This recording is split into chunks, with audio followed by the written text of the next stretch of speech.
Welcome again friends. Welcome to the another video of Pathak's Microbiology Academy. We are learning cell organelles, and in this video we are going to discuss about small structures found in the all types of cells like eukaryotics as well as prokaryotic cells, ribosomes. Ribosomes are found in all types of cells.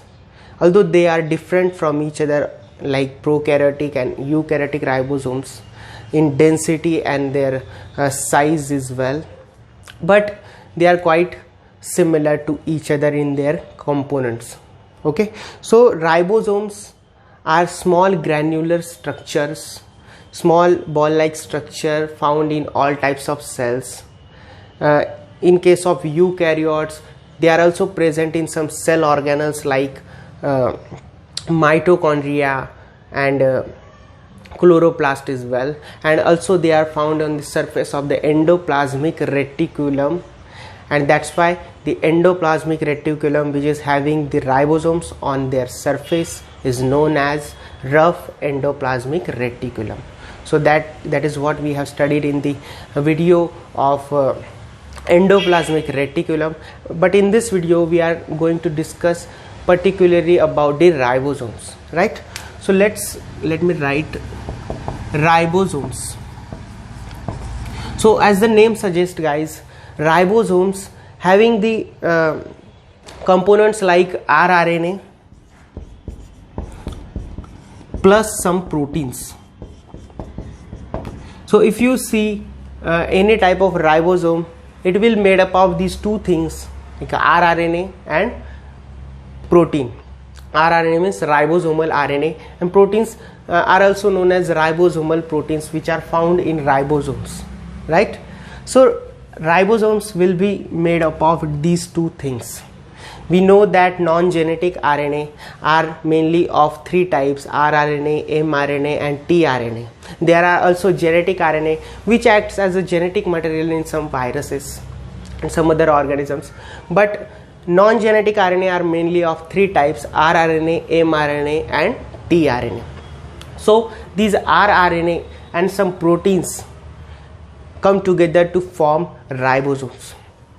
So if you look at the structure of ribosome, so it is mainly composed of two subunits.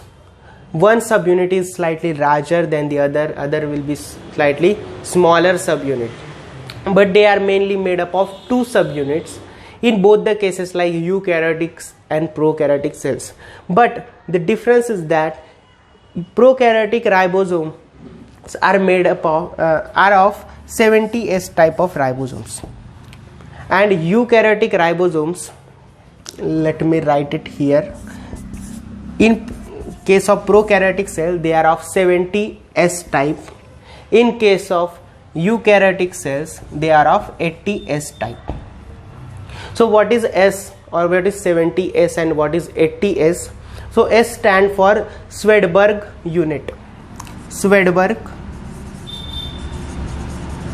unit.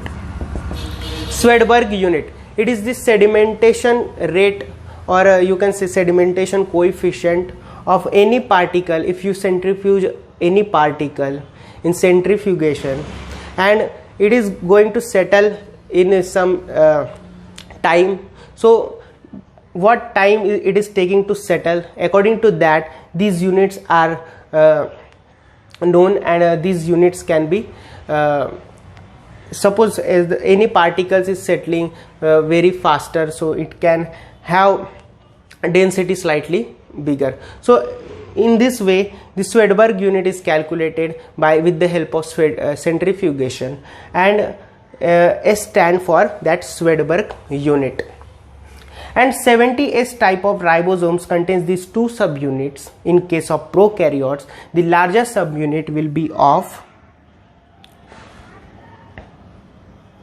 50S type and smaller subunit will be of 30S type in case of prokaryote, and in case of eukaryote larger will be of 60S type and smaller will be of 40S type.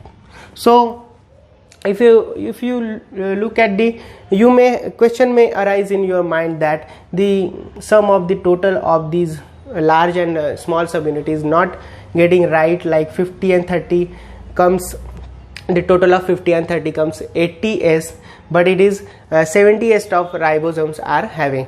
But you do not need to add these two. Whenever we centrifuge the larger subunit separately, these number we get 50.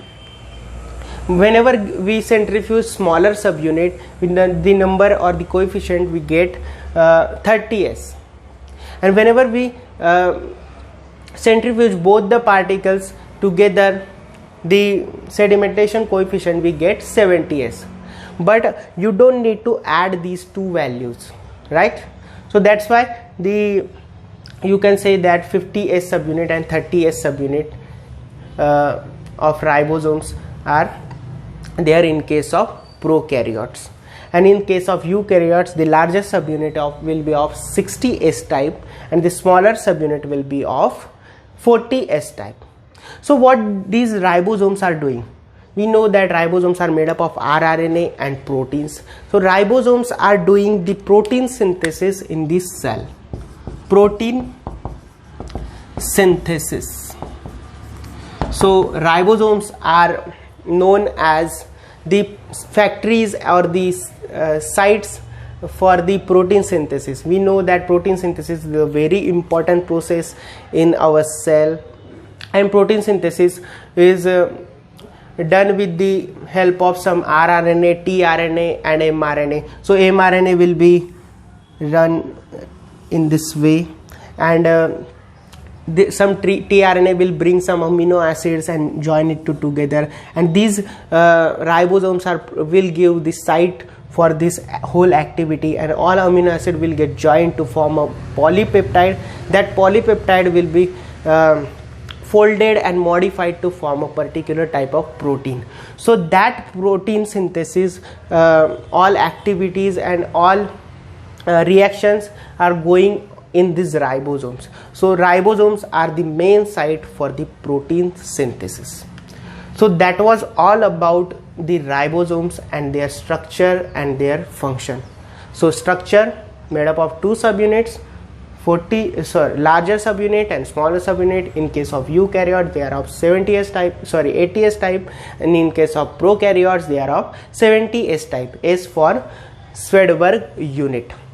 So this was all about ribosomes. I hope this is helpful to you. If you like this video, please hit the like button and subscribe to our channel. Share this video to your friends. Thank you.